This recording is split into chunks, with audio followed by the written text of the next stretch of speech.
JP, anong mga paputok yung karaniwang nakabiktima sa mga biktima diyan sa East Avenue Medical Center?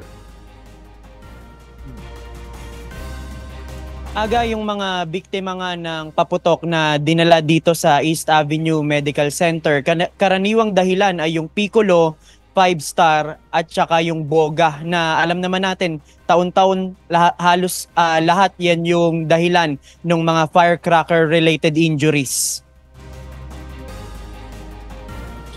4 na araw mula doon sa 4 na naitalang mga firecracker-related injuries pagkatapos ng selebrasyon noong December 25, meron ng 8 nadagdag na mga biktima ng paputok ang dinala sa East Avenue Medical Center.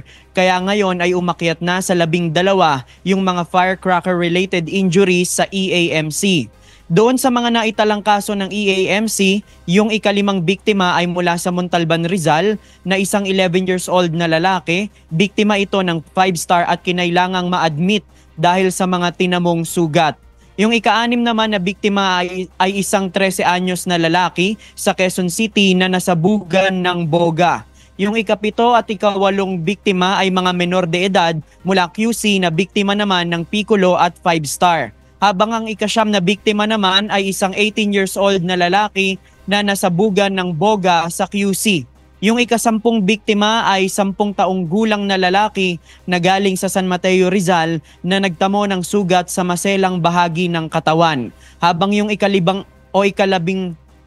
biktima ay isang senior citizen na babae mula Bulacan na nasabugan ng whistle bomb at kinailangan ding i-admit sa ospital. Habang yung huling biktima naman ay isang 16 years old na lalaki mula Batasan Hills sa QC na nasabugan din ng Piccolo.